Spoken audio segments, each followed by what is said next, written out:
하나님을 바르게 예배하십시오 라는 제목으로 말씀 증거합니다. 이제 저를 보시면 돼요. 제가 이제 1계명이 너무 중요하기 때문에 1계명을 좀 여러 번에 걸쳐서 설교를 할 계획을 갖고 있었으나 좀 마음이 좀 바뀌었어요. 그래서 이제 1계명을 내려놓고 2계명을 살펴볼 텐데 2계명을 이번 주 그리고 다음 주 한 2주 정도에 걸쳐서 함께 살펴보도록 하겠습니다. 여러분 10계명은 10가지 계명으로 이루어져 있죠. 근데 그 가운데 1계명부터 4계명까지는 하나님께 대한 계명입니다. 하나님과 우리와의 관계, 하나님을 향한 계명입니다. 그러면 하나님과 인간 사이의 가장 중요한 관계적 측면은 어떤 것일까요? 여러분 신앙은 관계거든요. 관계. 그러니까 하나님과 우리가 관계를 맺는 것을 신앙이라고 하는데, 그러면 하나님과 인간 사이의 가장 중요한 관계적 측면은 여러분 무엇일까요? 그것을 예배적 관계 이렇게 말을 해요. 예배적 관계. 하나님께서 우리를 창조하신 목적도, 또한 우리를 구원하신 목적도 최고의 목적이 어디 있냐면 하나님이 우리를 통해서 예배를 받으시는 거예요. 예배를. 이유는 뭐냐면 하나님은 하나님이시고 우리는 하나님의 형상으로 피조된 지정의를 가진, 그래서 세상에 있는 모든 피조물들도 하나님을 예배하지만 우리가 하나님을 예배하는 것과는 완전히 다른 것은 뭐냐면 우리는 하나님을 닮은 하나님의 형상이 있는 이런 인격체를 가진 자로서 우리의 인격을 다해서 하나님을 예배하는 것이죠. 그래서 예배의 차원이 달라요. 그래서 그렇게 인간은 피조물로서 특별히 하나님의 형상이 입혀진 자로서 하나님을 예배하는 자로 하나님께서 우리를 피조하셨다, 이렇게 말하는 것입니다. 그래서 20계명도 가장 일차적으로는 바로 이러한 예배적 측면에서 우리들에게 말씀을 하는 것입니다. 그래서 1계명은 다른 게 아니라 너희들의 예배의 대상이 누구냐라고 하는 것을 말씀하는 계명이 1계명입니다. 즉, 이 세상에 예배라고 하는 것을 받으실 수 있는 분은 오직 한 분밖에 없다는 거야. 오직 한 분, 성삼위 하나님, 성부, 성자, 성령, 삼위 하나님 밖에 없다라고 하는 것을 1계명이 우리들에게 말씀하는 것입니다.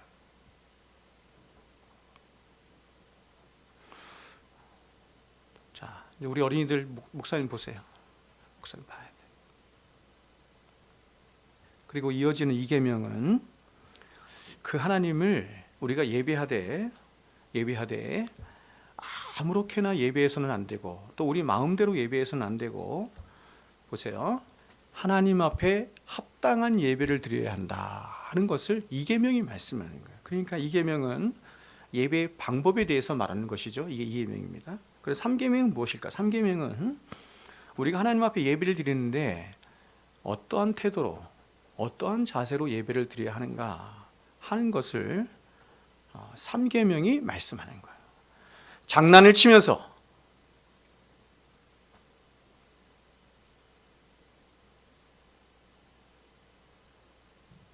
다른 생각을 하면서 그렇게 예배를 드리면 안 된다는 거예요.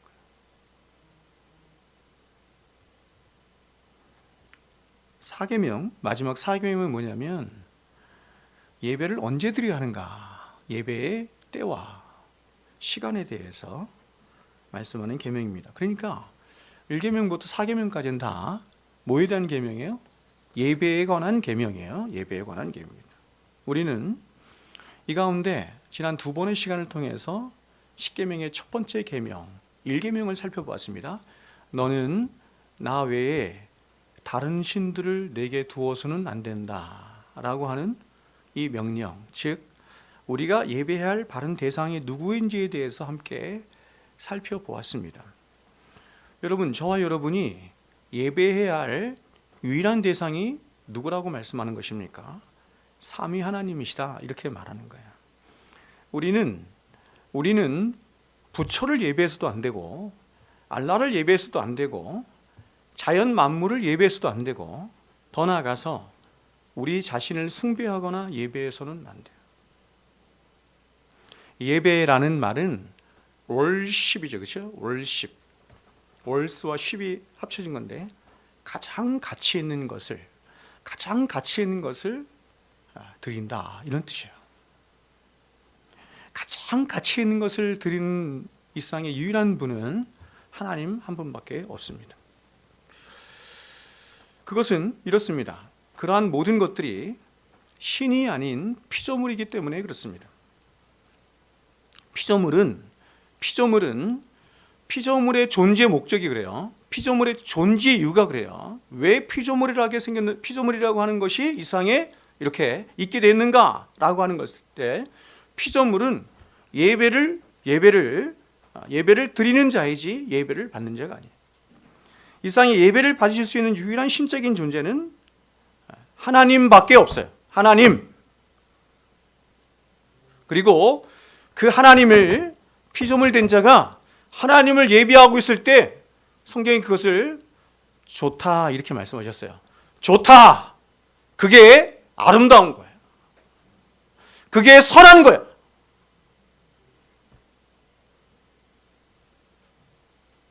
여러분이 세상에서 선하게 살고 싶으면, 사람답게 살고 싶으면, 아름답게 살고 싶으면 하나님을 예배하는 자가 되어야 돼요. 우리의 자녀들이 정말 잘 되고 우리의 자녀들이 선하게 살고 참된 가치로움 가운데 살기를 원한다고 한다면 이 세상에서 다른 것을 구하는 것이 아니라 우리 자녀들이 하나님을 예배하는 자로 살도록 해야 돼요.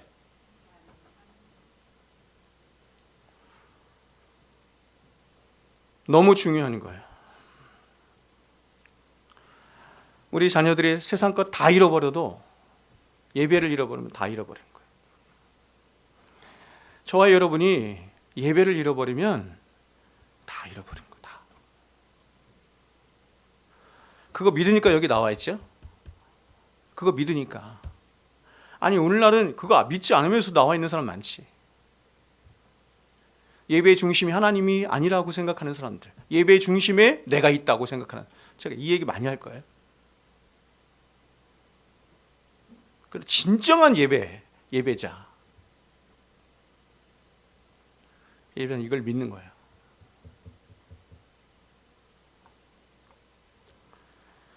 근데 아담 안에 타락한 모든 인간들은 자신도 하나님처럼 되고 싶어요. 하나님처럼 되고 싶어하는 그런 이 자신 안에 있는 이것을 탐심이라고 해서, 탐심으로 말미암아 자신을 위한 수많은 신들을 만들어낸 겁니다. 신들이 왜 존재하게 됐냐? 신은 존재하지 않는데 신이라고 하는 것들을 왜 사람들이 입으로 부르고 섬기게 되었느냐? 인간 안에 있는 탐심으로 말미암아 그렇게 됐어요. 성경은 그러한 인간이 탐심이 만들어낸 어떤 사람들이 신이라고 부르는 것을 특별히 이렇게 불렀어요. 우상, 이렇게 불렀어요. 우상. 신은 없어요. 우상만 존재할 뿐이지. 신은 없어요. 신은 하나님뿐이에요. 근데 이러한 인간의 우상 숭배가 구원받은 하나님 백성들 안에서도 계속해서 나타납니다. 여러분, 어떠한 방식으로 나타나냐면 이런 것입니다. 바로 자신들이 믿고 섬긴다고 하는 하나님 바로 옆에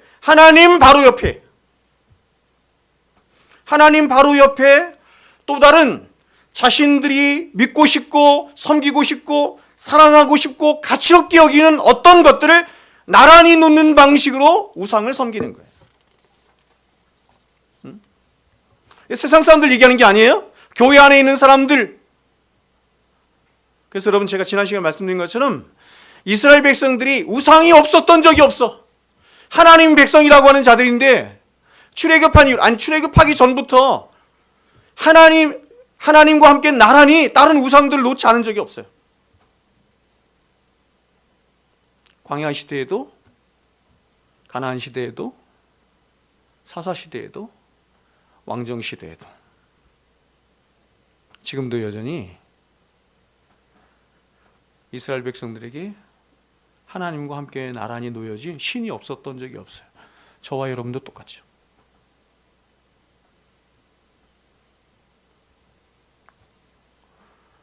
그러나 여러분, 성경은 단호하게 말씀합니다. 저와 여러분이 믿는 하나님은, 천지만물을 지으신 그 하나님은 저와 여러분이 믿고 싶고 섬기고 싶고 사랑하고 싶은 이 세상의 그 어떤 것들과도 나란히 놓을 수도 없고 나란히 놓아서도 절대로 안 되는, 바로 저와 여러분의 삶의 유일한 이유이자 목적이며 존재의 이유가 되는 유일하신 하나님, 거룩하신 하나님이라고 성경이 말씀해요.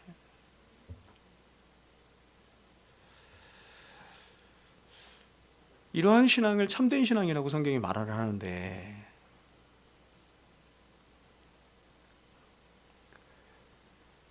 말씀을 준비하고 전하는 저에게도 하나님을 이렇게 대접하지 않아요. 얼마나 저에게도 얼마나 많은 우상들이, 하나님과 함께 나란히 놓여져 있는 우상들이 얼마나 많이 있는지 모르겠습니다. 그래서 여러분, 이 십계명을 저 세상 사람들에게 주는 것이 아니라 하나님의 백성이라고 하는 이스라엘 백성들에게 주시는 거예요. 이스라엘 백성은 의아하죠? 하나님, 우리에게 무슨 신이 있어요? 우리는 하나님을 믿는데. 숨겨져 있는 신이 너무 많은 거예요. 그래서 끊임없이 이 십계명을 통해서 하나님과 나란히 놓여져 있는 그런 우상들이, 그런 신이라고 하는 존재들이 얼마나 많은지를 우리 자신을 되돌아보게 함으로 그런 신들을 계속해서 이렇게 제거해 나가야 돼요. 자, 그런데 여러분, 저와 여러분이 이렇게 하나님만을 믿고 섬기는 사람들, 즉 하나님만을 예배하는 그런 일계명의 사람들이 되었음에도 불구하고, 자, 일계명이 해결되었다고 한번 생각해 볼게요. 그런데 우리는 또다시 또 다른 방식으로 하나님을 미워해요. 그게 바로 제2계명이에요. 이 말은 우리가 하나님을 예배한다고 하면서도 그 하나님을 바르게 예배하지 않아. 지금 여러분은 하나님을 바르게 예배하고 있습니까? 그 하나님을 바르게 예배하지 못하고 거짓되게 예배하거나 혹은 왜곡되게 예배하거나 혹은 자기 마음대로 예배함으로 하나님을 또다시 멸시하는 거예요. 예배 자리에서 하나님이 영광을 받으셔야 되는데, 하나님이 하나님으로 대접을 받아야 되는데, 우리가 하나님을 우리 중심대로 마음대로 예배해, 거짓되게 예배해, 왜곡되게 예배해. 그래서 하나님이 영광은커녕 오히려 욕을 받으시는 일들이 있다, 이렇게 말하는 거예요. 자, 우리가 성경을 보면 이러한 잘못된 예배에 많은 전형들이 등장을 합니다. 그 중에서 가장 대표적인 예가 출애굽기 24장에 등장하는데 나답과 아비후의 이야기입니다. 우리가 알고 있듯이 나답과 아비후는 무당도 아니고 주술사도 아니고 이방 종교인도 아니었습니다. 그들은 모든 면에서 의롭고 훌륭한 영적 지도자였고 아론의 피를 이어받은 법적인 후계자여 훌륭한 제사장이었습니다. 나답은 특별히 아론의 첫 번째 아들로서 대제사장의 직분을 받은 법적인 후계자였고, 아비후는 그 다음 서열에 있었습니다. 이들이 얼마나 존귀한 자들이었냐면, 이들은 신의 산에 이렇게 하나님께서 부르실 때 중턱까지 올라올 수 있는, 그렇죠? 중턱까지 올라올 수 있는 70인 장로 중에 함께한 자들로, 어떤 면에서 모세를 제외하고 하나님을 가장 가까이서 섬길 수 있는 최고의 이 제사장들이 바로 나답과 아비후였습니다. 따라서 이스라엘 백성들은 이 나답과 아비후를 가장 존귀하게 여겼을 것입니다. 그런데 이런 이들이 제사를 드리다가 하나님의 진노를 받아서 죽임을 당해요. 참으로 어처구니가 없는 일이 아닐 수가 없습니다. 여러분, 이 사건은 성막이 완성되었을 때 아론과 그의 아들들이 며칠 동안 의식을 거하던 중에 발생한 사건이에요. 먼저 8번째 되던 날에 아론이 성막에서 처음으로 속죄제를 드렸는데, 그런데 그 제사를 드릴 때에 굉장히 놀라운 일이 일어났습니다. 바로 하늘로부터 기적이 일어났는데, 바로 어떤 거냐면 여호와의 불이, 하늘로부터 하나님이 내리시는 불이 하늘로부터 나와서 그들이 드리는 이 속죄제를 태워버린 거예요. 레위기 19장 24절 이렇게 말합니다. 불이 여호와 앞에서 나와 제단 위에 번제물과 기름을 사른지라 온 백성이 이를 보고 소리 지르며 엎드렸더라.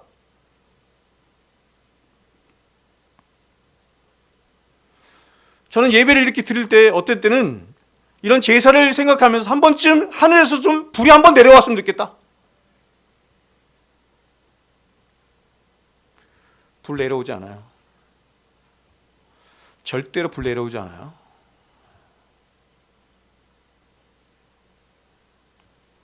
그를 제가 말씀을 드릴 겁니다. 여기서 우리가 주위에서 보여야 할 대목이 뭐냐면 여호와의 불이 나와서입니다. 여호와의 불이 나와서 하나님께로부터 하나님의 불이 나온 거예요. 즉 하나님이 보세요. 제사를 받으시는데 그 제사를 어떻게 받으시냐면 자, 오늘날로 바꿀게요. 하나님 예배를 어떻게 받으시냐면 바로 당신의 불로, 이게 중요하죠. 하나님 당신의 불로, 당신이 내리신 불로 제물을 태우시는 방식으로 제사를 받으시는 거예요. 그래서 하나님이 이스라엘 백성들에게 다음에 명령하신 게 뭐냐면 너희는 절대로 이 불을 꺼뜨려서는 안 된다. 내가 너에게 처음 준 불을 꺼뜨려서는 안 된다. 그래서 제사장들이 하는 가장 중요한 일 중에 하나가 뭐냐면 제단의 불을 꺼뜨리지 않는 거예요. 왜냐하면 계속 그 불로 제사를 드려야 되기 때문에. 오늘날 많은 사람들이 착각을 해요. 이스라엘 백성이 제사를 드릴 때마다 불을 켜서 불을 지핀 것처럼, 그렇지 않고 하나님께서 처음 내리신 그 불을 계속 살려서 그 불로 하나님 앞에 제사를 드리는 거예요. 그래서 이스라엘 백성들은 그 불로, 하나님이 내리신 그 불로 하나님 앞에 제사를 드린 것이고, 그리고 그 불을 가지고 다시 향단에 불을 붙여서 하나님 앞에 뭐 한 거예요? 향단에서 하나님 앞에 기도를 한 거예요.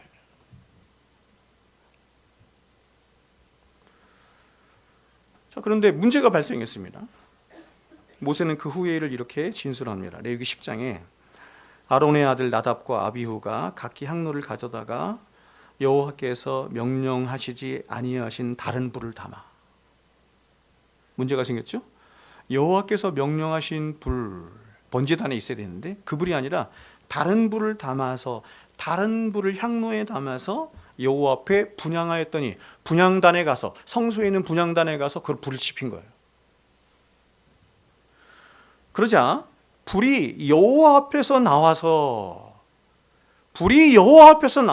그들을 삼킴에 그들이 여호와 앞에서 죽은지라. 모세가 아론에게 이르되 이는 여호와의 말씀이라 이르시기를 나는 나를 가까이 하는 자 중에서 내 거룩함을 나타내겠고 온 백성 중에서 내 영광을 나타내리라 하셨느니라. 아론이 잠잠하니. 무슨 말이냐면 나답과 아비후가 향로에 불을 붙이다가 하나님의 진노를 받아 죽인 거예요. 왜 그러냐면 성경은 그 이유를 그들이 하나님이 명령하신 불, 즉 하나님이 내리신 불, 번제단에 내리신 불, 그 불로 향단에 불을 붙인 것이 아니라 자신들 스스로가 피운 불로 분향하려 했기 때문이다. 죽은 거예요.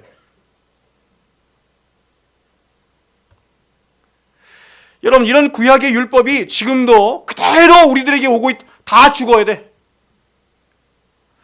저는 오늘날 예배를 드리는 사람 거의 대부분 예배와 제사는 달라요. 다 죽어야 된다 생각해요. 다 나답과 아비후니까. 여러분, 이들의 죄는 이들이 하나님 앞에 제사를 드리지 않은 게 아니에요. 이들의 죄는 제사를 자신들이 원하는 대로 혹은 자신들이 생각하는 방식대로 그렇게 자의적으로 제사를 드린 데 있습니다.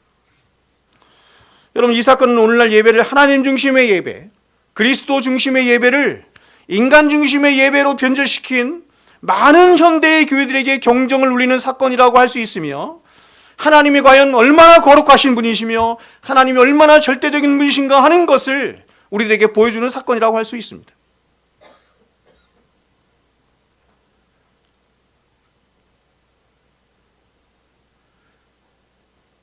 이렇게 예배드리지 않잖아요. 이렇게 예배를 준비하지도 않고 이렇게 예배를 드리지도 않고,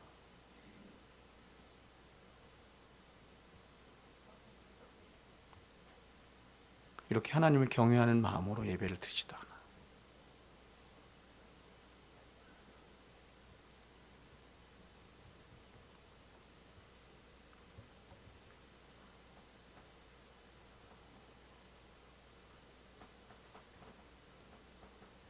그래서 여러분, 전 그리스도가 이 세상에 오셨다는 사실이 너무 많이 위로되고, 자, 우리는 또 다른 잘못된 예배의 예를 또다시 출애굽기에서 보는데, 여러분이 잘 알고 있는 금송아지 사건에서 봅니다. 우리가 잘 아는 대로 이 금송아지 사건은 모세가 시내산에 올라가서 하나님으로부터 율법을 받고 있는 중에, 다시 말하면 어떻게 하나님을 예배하고 어떻게 하나님을 섬길 것인가 하는 그 예배법에 대한 율법을 받고 있는 중에 일어난 사건이에요. 놀랍게 이스라엘 백성들은 모세가 시내산에 올라간 후 내려오지 않았어요. 오랜 시간 내려오지 않자 그 사이를 참지 못하고 드디어 그들 마음속에 있는 어떠한 이 탐심 혹은 속내를 드러내기 시작했습니다. 그들은 이렇게 말을 해요. 출애굽기 32장에 백성이 모세가 산에서 내려옴이 더디음을 보고 모여 백성이 아론에게 이르러 말하되 일어나라, 우리를 위하여, 핵심이죠, 우리를 위하여 우리를 인도할 신을 만들라. 오늘 현대인들이 하나님을 이렇게 예배하고 이렇게 섬기거든요. 우리를 위하여 우리를 인도할 신을 만들라. 나는 기독교가 뭔지 모르겠어. 기독교가 말하는 하나님은 어떤 분인지 모르겠어. 내게 필요한 것은 뭐냐면 우리를 위하여 우리를 인도할 그 신을 만들어 주는 거야.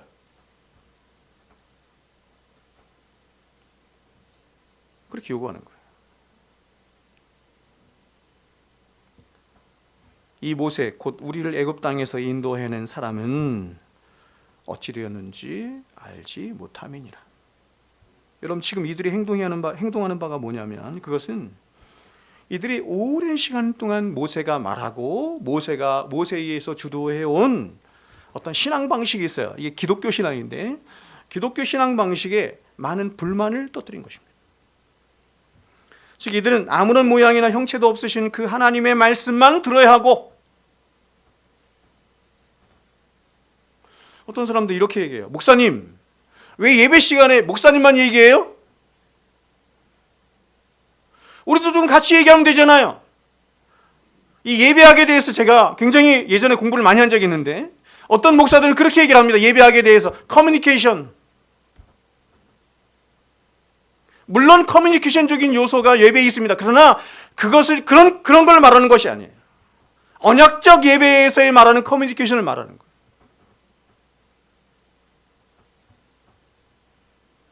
하나님이 임재하셔서 이스라엘 백성에게 말씀하시면 이스라엘 백성이 듣는 거예요. 왜요? 왜 들어야만 해요?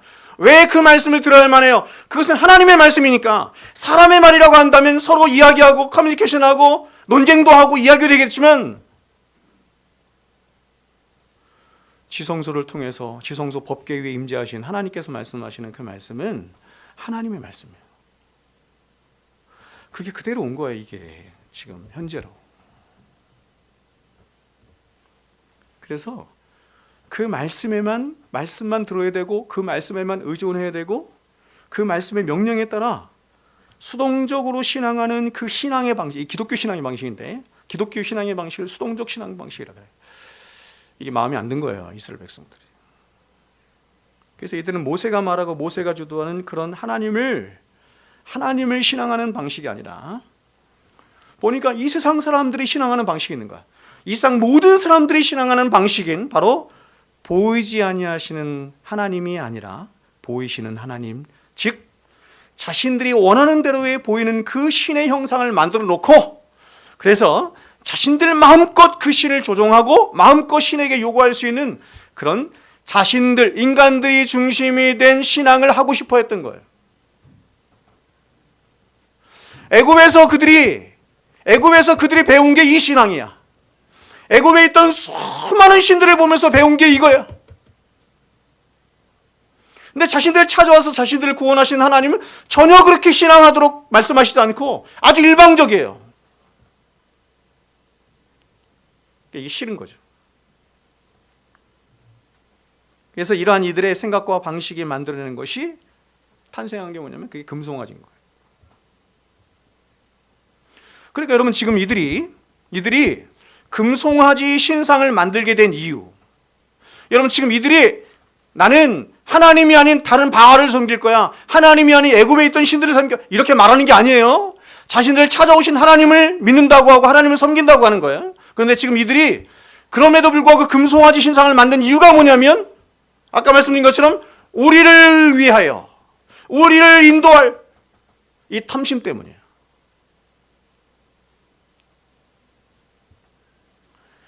그래서 이러한 이들의 인본주의적이고 자기중심적인 신앙이 금송아지를 섬기는 인본주의적 예배를 만들어내게 된 것이고, 그 인본주의적인 예배는 바로 자신들의 종교적인 본성과 감정을 마음껏 표현하고 드러내는 그런 사람이 중심이 된, 말씀이 아니라 사람 안에 있는 이 심리적 감정이 중심이 된 그런 신앙을 말하는 거예요. 그런 예배를 말하는 거예요. 자, 여러분 지금 이들이 어떻게 예배를 드리고 있는지 한번 보십시오. 지금 이들이 예배를 드리고 있어요. 6절에 보면 이렇게 말해요. 이튿날에 그들이 일찍 일어나서 번제를 드리며, 자, 예배를 드리죠. 제사를 드리죠. 번제를 드리며 화목제를 드리고 백성이 그 앞에 앉아서 먹고 마시며 일어나서 뛰놀더라.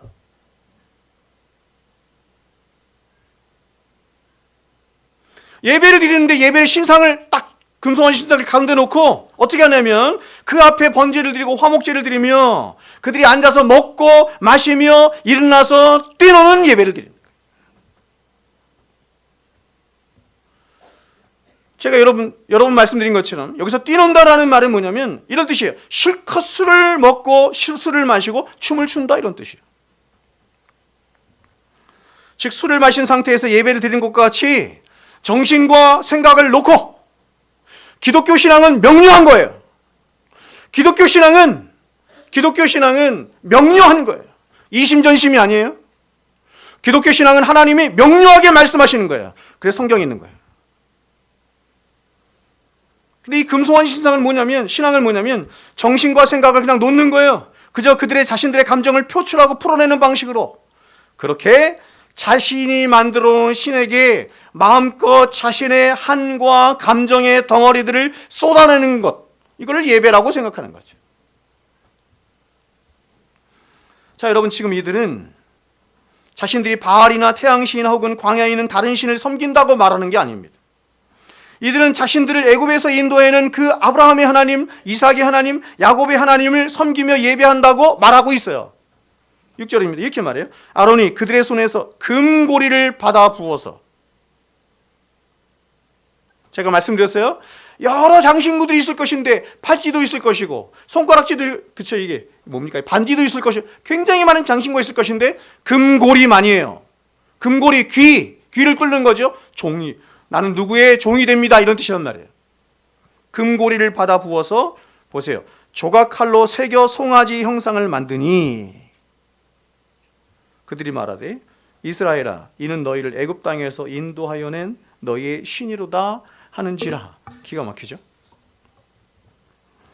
근데 보십시오. 지금 이들은 보이지 않는 하나님을 억지로 형상화하여 조각칼로 새겨 만들고 있습니다. 즉 이들은 하나님이 보이지 않자 그 하나님을 자신들 안에 있는 탐욕과 욕망을 따라서 자신들이 원하는 형상으로 만든 거예요. 형상으로 만들어내고 있는데 그 형상이 어떤 형상이었어요? 바로 애굽에서 섬겼던 풍요와 다산의 상징이었던 송아지 형상이었던 거죠. 아피스의 암소라고 해요. 그래서 하나님이 이러한 이스라엘 백성을 향해서 진노하시며 이렇게 말씀하세요. 여호와께서 모세에게 이르시되 너는 내려가라. 내가 애굽 땅에서 인도하여 낸 네 백성이 부패하였도다. 그들이 내가 그들에게 명령한 길을 속히 떠나 자기를 위하여 송아지를 부어 만들고 그것을 예배하며 그것에게 제물을 드리며 말하기를 이스라엘아 이는 너희를 애굽 땅에서 인도해낸 너희의 신이라 하였노라. 오늘날 사람들은 예배를 이렇게 드리면 어때요? 저렇게 드리면 어때요? 수많은 예배가 있죠?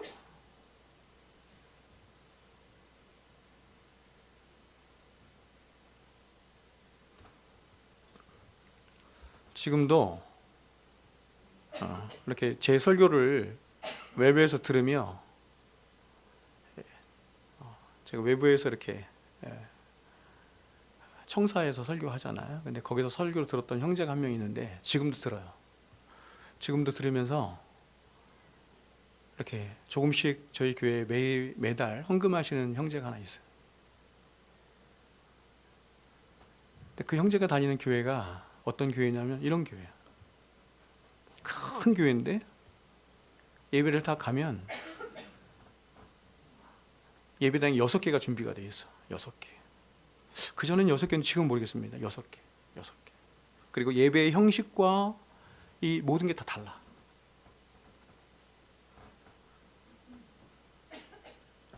당신이 드리고 싶은 예배의 형태를 가서 드리십시오 하는 거죠.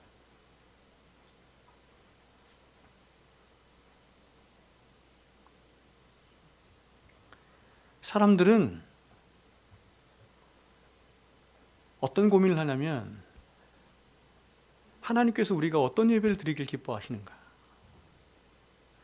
예수님께서 영과 진리의 예배를 참된 예배라고 말씀하셨는데 영과 진리의 예배가 어떤 예배일까? 이 고민하지 않고 그냥 어떻게 하면 사람들이 많이 모여들고 어떻게 하면 사람들이 기뻐하는 예배가 될까? 어떻게 하면 사람들에게 감동이 되는 예배가 될까? 사람들이 굉장히 다양한데 그 다양한 사람들을 만족시켜주는 여러 예배는 어떤 것일까? 가볍게 생각하죠. 그러니까 그렇게 하는 거지.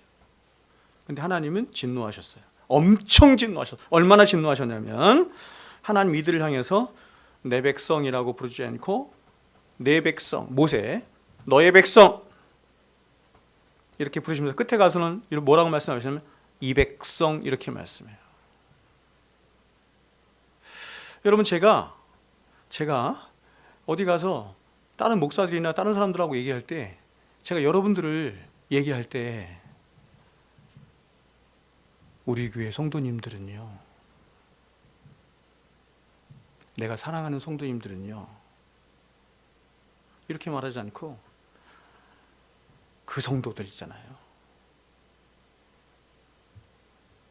감정이 들어가 있는 거죠. 지금 하나님이 이스라엘 백성들 내 백성이라고 말하지 않고 너의 백성 이렇게 말해요. 내 백성, 이 백성 이렇게 말해요. 하나님이 이스라엘 백성들을 자기 백성이라고 생각할 수 없을 만큼 이스라엘 백성이 지금 부패했다 이런 뜻이에요. 근데 그 부패가 뭘로 나타나고 있다? 예배로 나타나고 있어요. 그러면 여러분 지금 하나님이 이렇게 진노하시는 이유가 무엇입니까? 그 이유를 다음 구절에서 하나님께서 이렇게 말씀하세요. 9절에서 잘 보세요. 여호와께서 또 모세에게 이르시되 내가 이 백성을 보니 목이 뻣뻣한 백성이로다.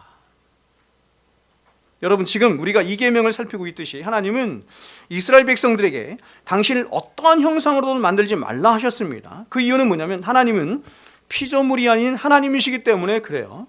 하나님은 온 우주 만물을 만드신 창조주 하나님이시기 때문에 이 세상 어떤 피조물의 형상으로 표현되거나 설명되어지거나 갇혀 있을 수 있는 분이 아니에요. 그러므로 인간이 하나님을 형상화하는 순간 하나님은 바로 그 피조물의 자리로 내려가는 거예요.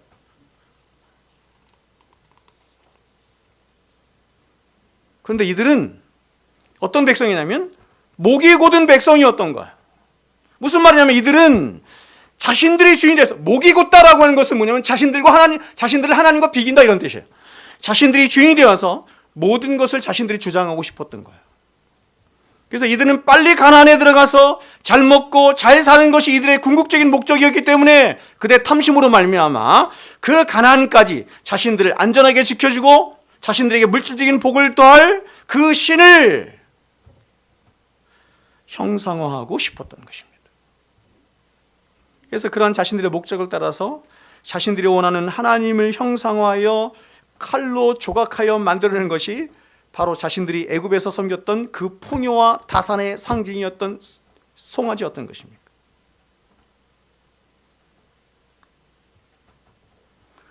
그러니까 지금 이들은 보세요.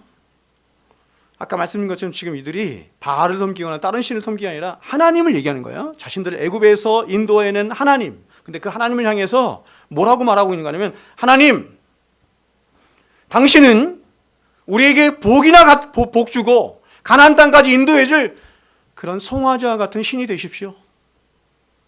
이렇게 말하는 거예요. 그러므로 지금 이들이 하나님의 이름을 부르며 하나님을 향해 신앙하는 것처럼 보이지만, 그러나 이들의 마음속에 있는 하나님은 그들이 마음을 다하고 뜻을 다하고, 하나님 명령하셨죠. 마음을 다하고 뜻을 다하고 힘을 다해 사랑하며 섬겨야 할 그 유일하신 하나님, 거룩하신 하나님, 창조주 하나님, 그들을 구원하신 하나님이 아니라 그들의 욕망과 욕심을 다 채워줄, 그들의 욕망과 욕심이 다 투영된 송아지와 같은 하나님인 거예요. 그렇다면 여러분, 이러한 인본주의 신앙, 거짓된 예배가 아닌 참된 신앙, 참된 예배는 어떤 것입니까? 그것은 바로 하나님이 시내산에서 모세를 통해서 주시고자 했던 신앙인데, 그 신앙을 이렇게 말해요. 말씀 중심의 신앙, 말씀으로 인도되어지는 신앙, 혹은 말씀 중심의 예배, 말씀으로 인도되어지는 예배, 그런 신앙이 참된 신앙이고 그런 예배가 참된 예배인 거예요. 하나님은 소위 문답에서 말하는, 하나님은 영이시기 때문에, 하나님은 영이시고 말씀이시기 때문에 하나님은 말씀 가운데 우리와 만나주시고 말씀 가운데 우리와 사귀시며 말씀 가운데 교통하세요. 하나님은 다른 방법으로 하지 않아. 오늘날 기독교 안에 다른 방식으로도 우리가 얼마든지 하나님을 만날 수 있는 것처럼, 신비적인 방식으로 하나님을 만날 수 있는 것처럼 떠들어대는 그런 사람들이 너무나 많은데, 그런 목사들이 많은데 다 이단이에요. 이단.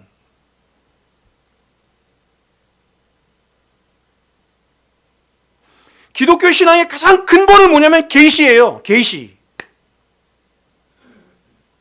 하나님 주신 말씀을 통해서, 하나님 주신 계시를 통해서 하나님은 교통하시고 관계하시고 만나시고 사귀시는 거예요.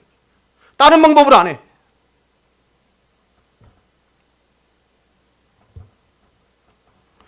자, 여러분, 이런 말씀 중심의 신앙, 말씀 중심의 예배를 제가 이계명의 차원에서 이렇게 한번 생각해 보겠습니다.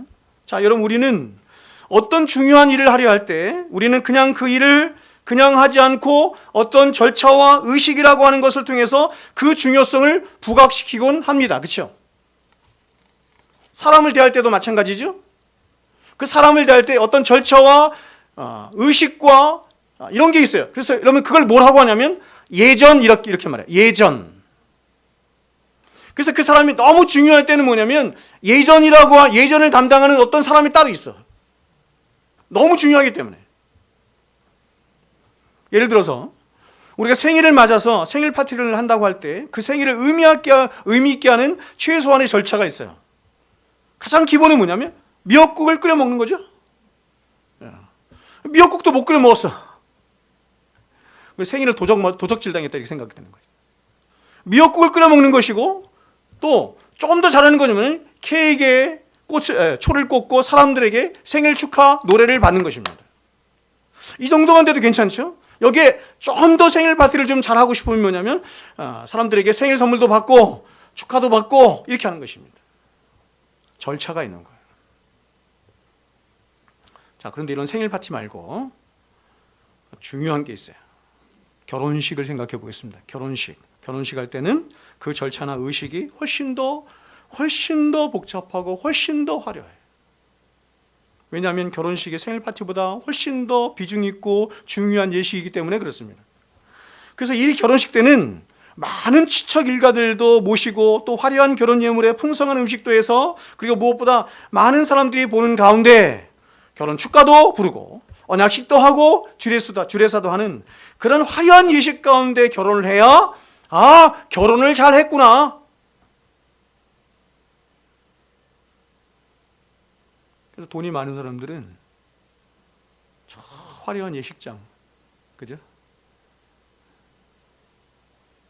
그런 화려한 예식장을 얻거나 호텔 예식장을 얻거나 아니면 그런 순서나 절차나 이런 데 들인 비용도 엄청 들이는 이유가 무슨 뜻이냐면 나는 그만큼 중요한 사람이에요, 이런 거예요.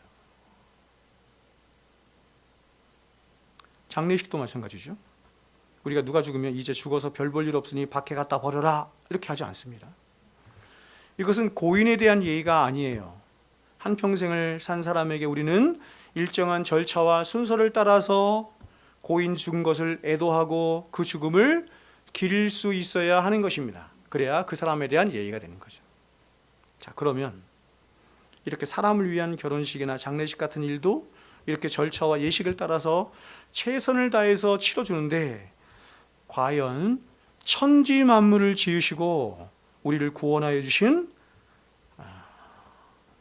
그 하나님이라고 하는 이 표호죠, 말하자면. 하나님의 이름을 이렇게 말하는 것 자체가 사실은 굉장히 불경스러운 일인데 이 하나님을 예배하는 자리는 어떠해야 되는가 한번 생각해 보세요.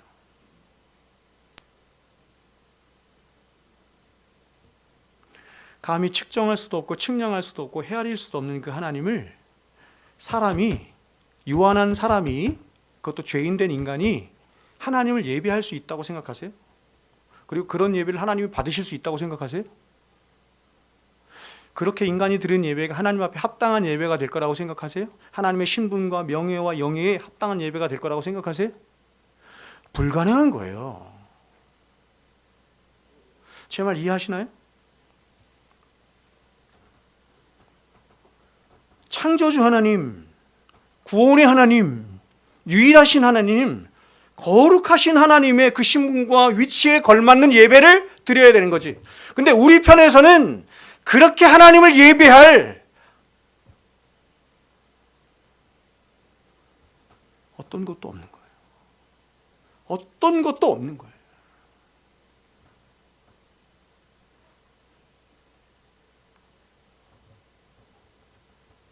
그럼 우리 예배를 드리되 하나님을 하나님으로 대접해 주는 게 예배거든요. 하나님을 하나님처럼 대접해 드리는 게 예배예요. 그러니까 하나님을 하나님처럼 최고로 높여 드리는 거예요. 최고로 존중해 드리는 거예요. 최고로 영광스럽게 하는 거예요. 그래서 그 하나님께 걸맞고 하나님께 영광 받으실 만한 그런 영광스러운 예배를 하나님은 우리에게 원하시는 거예요. 부당하다고 생각하십니까? 오늘날 사람들이 이걸 부당하다고 생각하는 마음이 있기 때문에 자신을 마음대로 드리는 거예요. 하나님보다 자신 안에 있는 탐욕이 더 가치롭다고 생각하기 때문에 그런 인간에 있는 탐욕을 따라서 하나님을 우상숭배하는 거예요. 고민하지 않고 생각하지 않고. 여러분, 오늘 우리가 읽은 본문 5절을 보시면 하나님은 당신 자신을 이렇게 말했어요. 질투하는 하나님, 질투하시는 하나님. 이것에 대해서 칼빈이 말하기를 뭐라고 얘기했냐면 이렇게 말했어요. 칼빈은 하나님은 당신의 이름의 영광, 당신의 이름의 영예를 가장 소중하게, 가장 크게 생각하시는 분이기 때문에 그 하나님 당신의 이름의 영예가 더럽혀지거나 손상되는 것을 결코 용납하거나 간과하는 분이 아니라라고 하는 것을 어떻게 표현하냐면 질투하는 하나님 이렇게 표현했다는 거예요. 나는 내 이름에, 내 영예에 맞는 예배를 받고 싶어. 그럼 너희가 마음대로 예배를 드려서는 안 돼. 이걸 질투하는 하나님, 난 그 질투해. 이렇게 말씀한다는 거예요.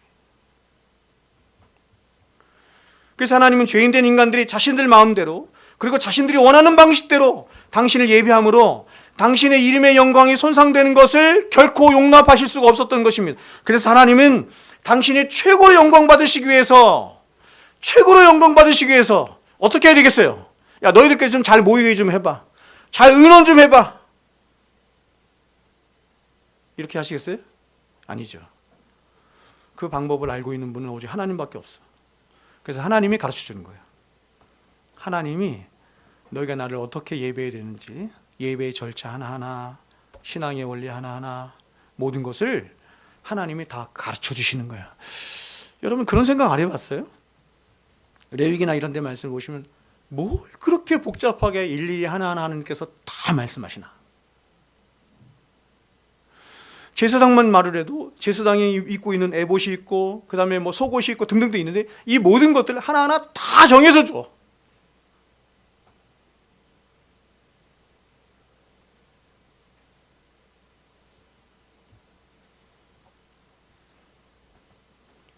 사람 편에서 하나님의 이름에 그 영예에 합당한 예배를 드릴 만한 그 어떤 곳도 없는 거예요. 아무리 우리가 의논하고 모의해서 드린다 해도 그것은 합당하지 않아요. 왜냐하면 하나님은 거룩하신 하나님이기 때문에. 그래서 우리가 보통 하나님이 이스라엘 백성들에게 주신 율법을 세 가지로 나누어 설명한다고 했어요. 제가 도덕법, 시민법, 그리고 의식법, 이 의식법을 제사법이라고 해요. 근데 이 세 번째 제사법이 뭐냐면 바로 10계명의 제1계명부터 4계명까지를 확정시켜 놓은 게 제사법이에요. 그러니까 결국 예배법이 제사법이에요. 예배법이 제사법이에요. 근데 하나님은 이스라엘 백성들로 하여금 하나님 앞에 제사를 드리려 할 때 아무렇게나 너희가 네 마음대로 드려서는 안 되고 바로 하나님 자신이 정하여 주신, 보세요, 때와 장소와 또한 엄격한 절차를 따라서 제사를 드려야 한다라고 말씀하시는 거예요. 왜냐하면 그것은 하나님은 인간이 아무렇게나 예배할 수 있는 그런 분이 아니기 때문에 그래요. 인간이 하나님이 만약에 인간과 거의 비슷한 수준에 있는 분이라고 한다면 그렇게 드릴 수 있겠죠. 그렇게 드릴 수 있어요. 그러나 그분은 그런 분이 아니에요. 그분은 피조물도 아니시지만 그분은 인간을 구원하신 구원의 하나님이에요. 하나님은 당신의 그 신분과 영광과 영예에 걸맞는 예배를 받으시는 것이 마땅한 것이기에 너희가 아무렇게나 예배를 드려서는 안 되고 당신의 신분과 영예와 영광에 걸맞는 예배를 받으셔야만 해요. 그래서 명령하시고 말씀하시는 거예요.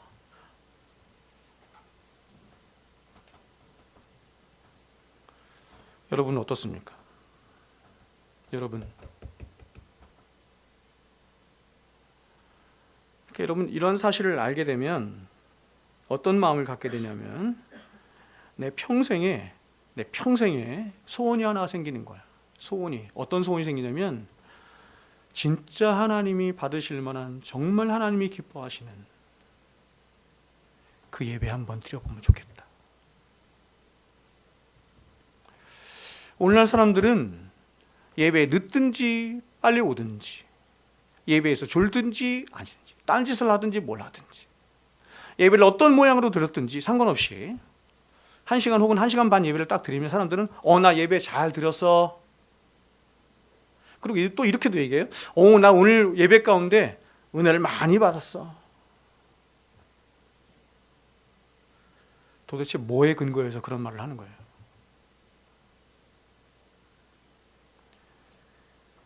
여러분, 하나님 앞에 예배를 잘 드리고 있는 것 같습니까? 우리가 지금 드리고 있는 이 예배에 부족함이 없는 것 같아요. 여러분이 드리는 찬송에, 여러분이 드리는 예배에 대한 자세에, 마음가짐에, 제 입장에서 이거죠. 지금 예배를 준비하는 입장에서 지금 여러분에게 하나님의 잔치를 배설하는 자인데 하나님의 말씀에 부족함이 없나?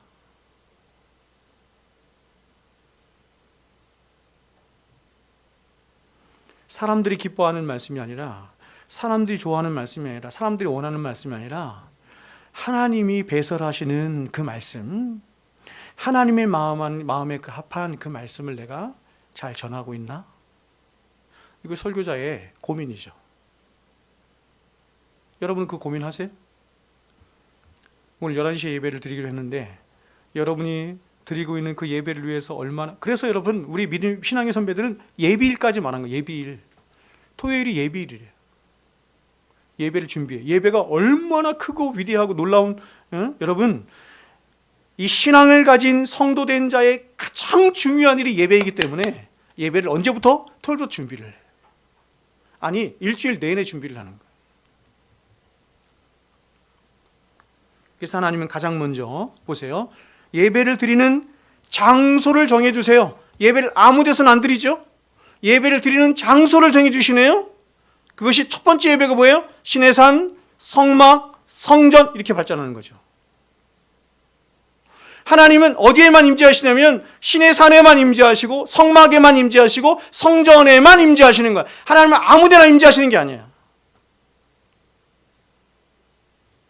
그리고 그 성막이나 성전을 지을 때도 아무렇게나 자신들이 공모해서 자기 마음에 드는 모양으로 성전을 지어서는 안 되고 반드시 하나님이 지정해 주신 모양과 문양과 치수대로 성막과 성전을 짓도록 하셨어. 그래서 여러분, 제가 성막 설교 때 여러분에게 말씀을 드린 것처럼 예전 우리 아버지 시대, 그 할아버지 시대가 참으로 경건했던 건 뭐냐면 그렇게 지어야 된다는 말을 하는 거 아니에요? 그러나 여러분, 교회의 모습이 다 비슷하잖아요. 이렇게 성냥갑처럼 생겼잖아. 여러분, 교회를, 예배당을 성냥갑처럼 지어야 된다라고 제가 말씀을 드리는 게 아니에요. 근데 우리의 믿음의 선배들은 어떤 마음이 있냐면 이런 경건한 마음이 있는 거예요. 성경에 나와 있는 성막과 성전을 바라보면서, 하나님이 정하여 주신 성막과 성전을 바라보면서 두려운 마음으로, 경건한 마음으로 우리도 그 모양을 따라서 성전을 지어야 되지 않겠느냐? 그러니 이게 뭐예요? 성냥갑처럼 나오는 거지. 성막이 그렇게 생겼잖아요.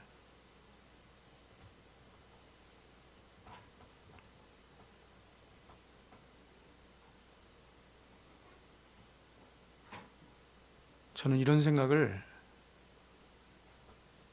어떤 분들은 제가 이런 생각을 하는 것을, 목사님 굉장히 율법적이신데요? 율법은 이미 다 파괴된 건데요? 이렇게 생각하는 사람이 있어요. 율법은 다 파괴되었지만 그 율법의 정신은 그대로 살아있는 거예요.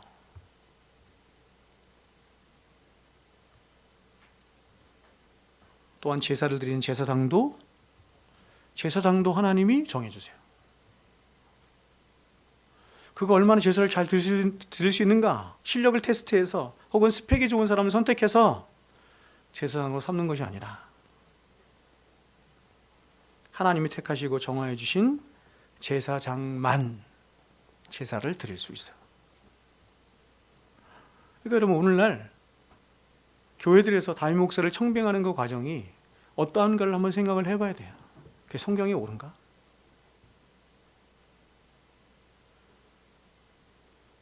제가 한번 유튜브를 보니까 그 유튜브가 나오더라고. 오늘날 담임 목사를 청빙하는 과정에 사도 바울을 예를 들면서, 사도 바울과 같은 사람을 담임 목사로 청빙한다고 한다면 오늘날 어떤 교회에서 사도 바울을 담임 목사로 청빙하겠는가? 그 안장다리에 못생기고 맨날 예수만 얘기하고 십자가만 얘기하고,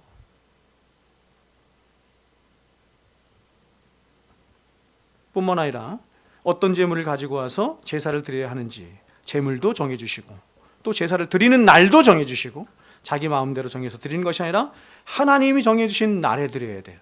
그렇죠? 우리가 알고 있는 유월절, 장막절, 초실절, 그리고 대속죄일, 이런 절기를 정하여 주신 이유가 여기 있죠. 여러분, 예배를 어떻게 드려야 한다는 것입니까? 어떻게? 하나님의 말씀이 정하신 바대로 드려야 한다는 것입니다.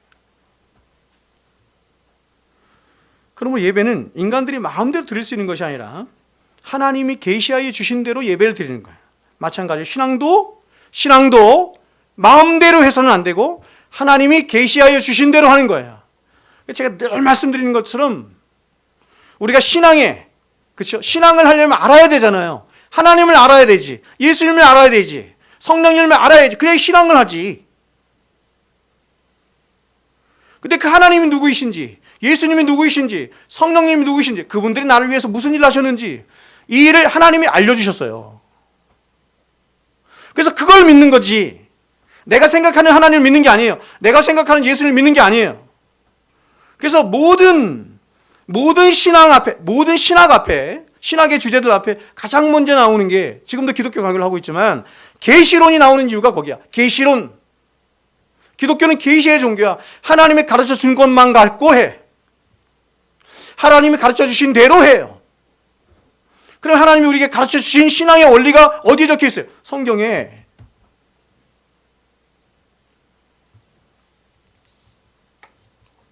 그런데 보세요. 종교개혁이 왜 일어나는지 한번 보세요. 로만 가톨릭은 성경에 기록된 것만이 아니라 자기들이 고안해낸 유전과 전통으로 말씀 중심의 예배가 아닌 무슨 중심의 예배? 여러분, 가톨릭의 예배를 무슨 중심의 예배라고 해요? 무슨 중심? 예? 그렇죠. 예전 중심의 예배 이렇게 보는 거예요. 예전 중심의, 맨날 일어났다 앉았다 일어났다 앉았다 일어났다 앉았다. 또 루터나 동방정교회도 여러분 이 사람들이 이렇게 얘기했어요. 종교개혁을 일으켰는데 이게 의견이 달랐는데 이게 처음에는 아주 작은 의견 차이가 있었는데 나중에 엄청난 차이가 된 거예요. 잘 보세요. 루터파나 동방정교가 이렇게 말하는 거예요. 여러분들 어떻게 생각하는지 한번 보세요. 제가 신대원 때 이 얘기를 딱 들었을 때 별로 중요한 것 같지 않은데 이렇게 생각이 들었어요. 그때는 보세요. 성경에 명백하게 하지 말라는 것만 하지 않으면 나머지는 우리가 얼마든지 우리 마음대로 할 수 있다. 이게 동방정교회나 루터파의 입장이야. 그래서 예를 들면 이들은 성경에 하나님에 대한 상을 만들지 말라 했지 예수님 상이나 마리아 상을 만들지 말라 하지 않았는가 해서 교회 곳곳에 뭘 만든 거예요? 성상이나 성화들이나 수많은 것들을 만든 거예요. 종교개혁자들이 종교개혁을 하면서 가장 먼저 예배 개혁을 했는데 예배실 안에는 모든 걸 다 없앤 거예요. 싹 없애요. 이유가 뭔지 아시겠어요? 제 친구 교회니까 예배 드리는데 막 저기서 막 그림 그리더라고. 화가가 막 그림 그려. 이런 데에 대한 생각이 없는 거예요. 예배가 뭔지를 모르는 거예요. 자기들만의 파티지 그게 하나님 앞에 예배하는 겁니까? 자, 그런데 보세요. 이들과 달리 칼빈을 비롯한 개혁파들은 잘 보세요. 이렇게 생각한 거예요. 하나님의 말씀을 통해서 하나님께서 명백하게 명령하신 대로만 우리는 신앙하고 예배한다. 다르죠? 그래서 최대한 이들은 성경대로 예배하기 위해서 어디에 몰두하겠어요? 성경에 몰두하겠죠. 성경을 연구하고 성경에서 예배의 원리를 찾은 거예요. 성경에서 예배의 원리만 찾은 것이 아니라 성경에서 모든 원리를 다 찾아내는 거예요. 하나님께서 보세요. 하나님께서 금하시지만 않으면 우리가 얼마든지 할 수 있어. 그러면 성경을 이렇게 살필 필요가 있겠어? 근데 우리는 성경대로만 신앙하고 성경대로만 믿고 성경대로만 예배해. 그럼 뭘 살펴야 돼? 성경을 살펴야 되겠죠. 그러면 여러분, 개혁파 안에서 왜 이런 생각이 나왔어요? 왜 칼빈처럼 이런 생각이 나왔어요? 왜 우리는 하나님이 가라는 데까지만 가? 우리는 하나님이 신앙하는 대로만 신앙해. 우리는 하나님이 예배하는 대로만 예배해. 왜 이런 생각이 나왔겠어요? 왜요? 하나님을 경외하기 때문이죠. 하나님을 경외하고 하나님의 영광을 가장 소중하게 생각하기 때문이죠. 그래서 그들은 하나님이 기뻐하시는 예배, 하나님의 영광에 걸맞는 예배를 드리고자 하는 열망으로 더욱더 성경을 판 거예요. 왜 그렇게 성경을 파나? 하나님을 사랑하기 때문이에요. 하나님을 두려워하기 때문이야. 지금도 똑같아.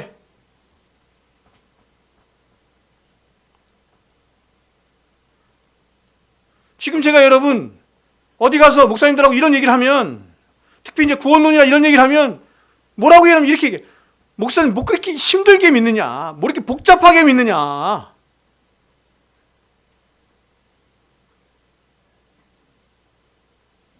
그냥 나는 예수님이 좋고 예수님 사랑하면 그냥 그것으로 족한 거지. 그것으로 구원받는 거지.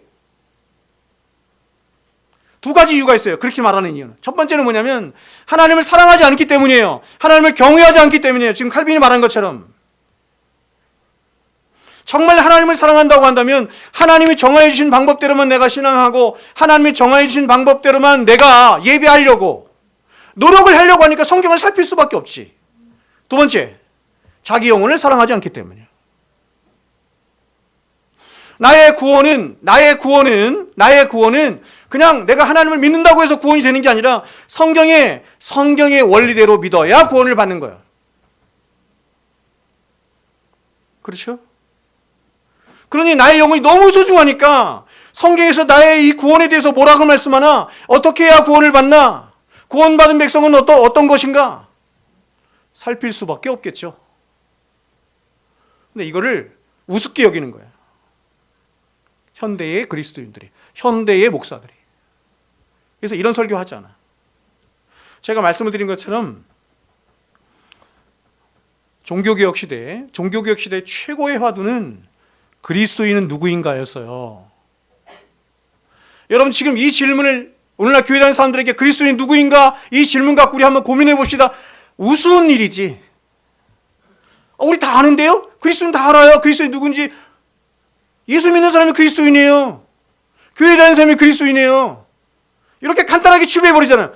그럴 수 있습니까? 그렇게 말할 수 있어요? 성경이 그렇게 말씀해요?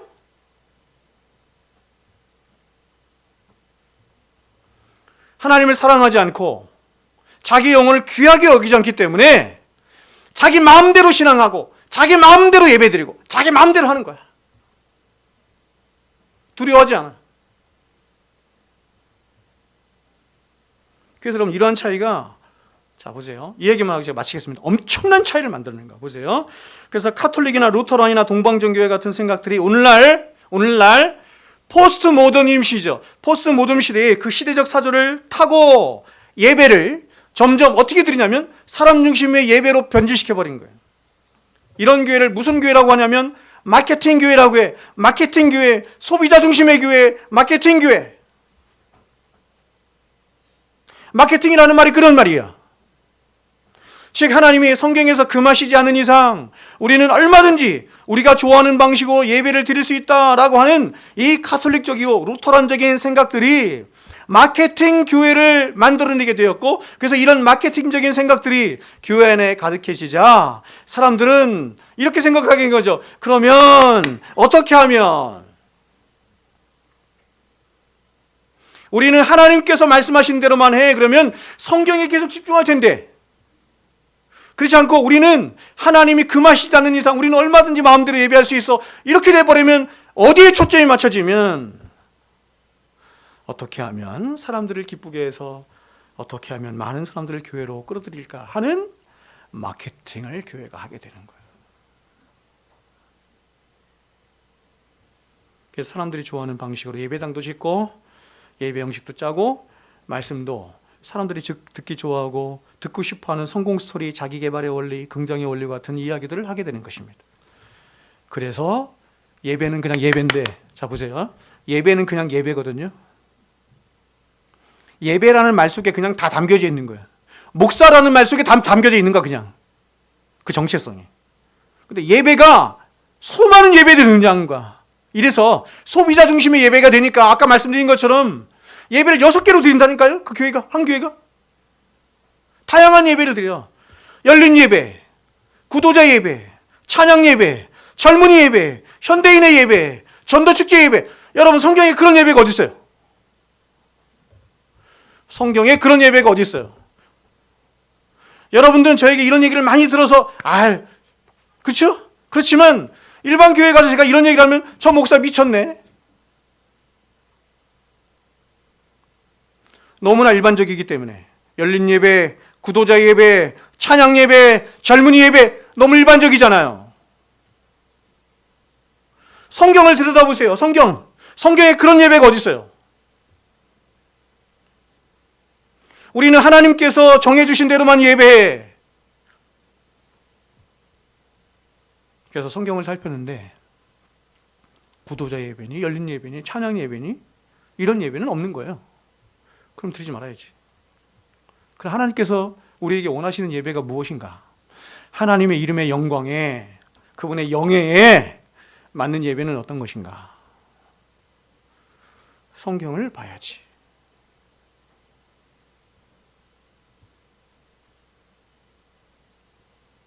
말씀 뵙겠습니다. 저 보세요. 어떤 사람이 이런 예배를 찾냐면 하나님의 영광에 대한 목마름을 갖는 자가 이런 예배를 찾는 거예요. 그러나 자기 자신에 대한 목마름이 있는 자는 이런 예배를 싫어해. 그리고 어떤 예배를 좋아하냐면 그냥 자기의 어떤 이 감정이나 돋구고 자기를 기분 좋게 하고 자기에게 인생에 도움이 될 만한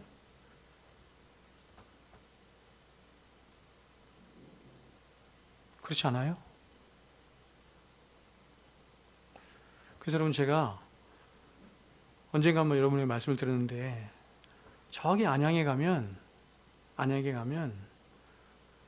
강변교회라는 데가 있어요. 강변교회. 그 강변교회를 누가 다니냐면 우리 김미선 이사님 오빠가 다녀요. 맞죠? 강변교회. 거기가 아주 굉장히 유명한 우리나라의 대표적인 이 개혁교회예요. 갑자기 이름 생각이 안 나네. 김홍전 박사님이세요. 너무 놀라우신 분이죠. 근데 그 교회 탐방기를 제가 한번 본 적이 있어요. 탐방기. 어떤 사람이 열린기가 아니라 뭐죠? 강변교회 탐방기에서 이렇게 썼어요. 그걸 제가 본 적이 있어. 강변교회 하도 유명하다고 해서 내가 강변교회를 갔습니다. 쭉 썼는데 처음부터 계속 이런 얘기만 하는 거예요. 예배당부터 시작해서 예배를 드리는 첫 번부터 말씀부터 모든 것이 세상에 지루해도 그렇게 지루할 수가 없다. 어떻게 그렇게 지루할 수가 있을까? 여러분, 그래서 어떤 개혁교회들은요, 저는 절대 동의하지 않는데, 목사가 절대로 감성으로 말씀을 전하지 않도록 해. 그래서 방법이 뭐예요? 그냥 읽어. 쭉 그냥 읽는 거예요. 동의하지 않아요. 근데 여하튼 너무너무 예배, 1시간 반, 2시간 예배 드리는데 너무너무 지루한 거야. 그래서 평가가 뭐냐면 처음부터 끝까지 다 지루하다, 힘들다, 어렵다, 이런 거야. 근데 마지막이 압권입니다. 마지막이 압권이에요. 마지막 말이 뭐냐면 이렇게 얘기해요. 그런데 나는 너무나 지루하고 힘들고 어려운데, 그런데 예배를 다 드리고 났는데 나에게는 하나님만 보였다. 하나님의 영광만 보였다. 마음속에서 강변교회 한번 가봐야 되겠는데 이런 생각이. 자, 여러분에게는 예배에 대한 목마름이 있습니까? 어떤 예배요? 하나님의 영광으로만 충만한 예배. 세상과 나는 간 곳 없고 설교자도 보이지 않고 어떤 것도 보이지 않고 하나님의 영광만 가득한 그 예배. 하나님이 이 계명에서 우리에게 그 예배 원하시는 거야. 그 예배 요구하시는 거야. 그래서 하나님이 다 우리에게 정해 주시는 거예요. 다음 주에는 이런 예배가 어떤 예배인지 좀 더 살펴보고, 오늘날 현대인들이 드리는 잘못된 예배가 어떤 것인지 더 많이 살펴보도록 하겠습니다. 기도하겠습니다.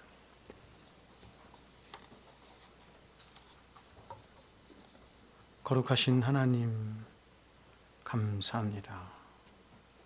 예배의 주인이신 하나님만 높여지고 하나님만 영광 받으시는 그런 참된 예배가 되도록, 영과 진리의 예배가 되도록 아버지 하나님이여, 우리가 힘써서 하나님의 말씀 앞으로 가게 하여 주시옵소서. 예수님의 이름으로 기도합니다. 아멘.